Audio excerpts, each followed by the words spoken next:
Ćao svima, dobrodošli u još jedne nove kuhinske avanture. Nema tog mirisa koji više budi uspomene, jagnje na ražnju, dim koji se polako diže i glasovi i smeh oko vatre.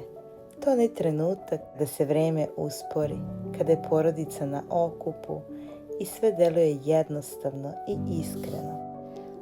A ovaj recept za pogaču je star više od 100 godina. Onakvu kako su naši preci nekada jeli. Nema tu mnogo sastojaka, samo brašno, prašak za pecivo, malo sode i voda, topla voda. Ali svaka šaka brašna ima priču. Ovu pogaču su mesile naše bake, još kada nije bilo rerne, ni vage, ni merica. Sve se radilo od oka, ali uvek sa merom duše. Kažu da je tajna bila u rukama, u onom blagom pokretu dok se testo prevrće u toplim dlanovima. Nije se mesilo na brzinu. Svaka pogača je čekala svoje vreme, kao što se čeka sunce posle kiše. Tada se živelo sporije, dok bi testo odmaralo. Pričale su se priče, prepričavali običaji, smejalo se. Pogača je bila više od hrane. Bila je znak da se u kući ima mira, ljubavi i zajedništva.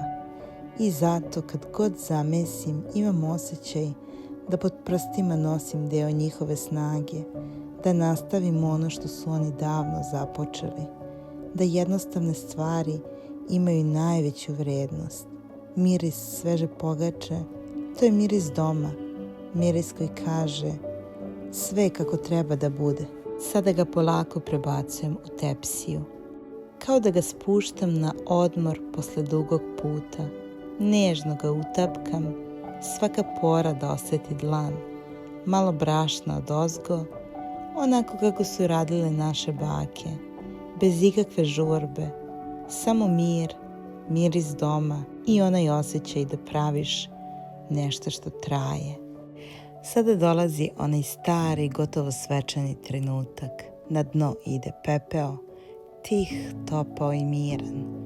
Tu među žarom i pepelom pogača dobija svoj pravi ukus, onaj koji ne možeš napraviti u rerni. Polako se spušta, kao da se polaže nešto dragoceno. Zato se prekrije pepelom nežno, kao što se pokriva dete kada zaspi. I potom je pustimo da ćuti, da diše, da se sama oblikuje pod toplinom vatre. Tako su radile i naše prabake. Dok bi se pogača pekla, one bi sedele kraj vatre, pričale tiho, čekale strpljivo, jer dobra stvar ne dolazi brzo. Pepeo joj da onaj poseban šmek, malo dima, malo zemlje, malo duše, kao i svaka iskra koja nosi sećanje na sve koji su ovako pekli pre nas. Zato volim ovaj trenutak i u njemu ima svega, i prošlosti, i sadašnjosti, i one tihe radosti kada znaš da spremaš nešto što povezuje generacije. Evo je, rumena, mirisna, baš kako treba. Sada samo lagano krpom skidamo taj višak brašna i pepela. Nežno, jer hleb zaslužuje poštovanje.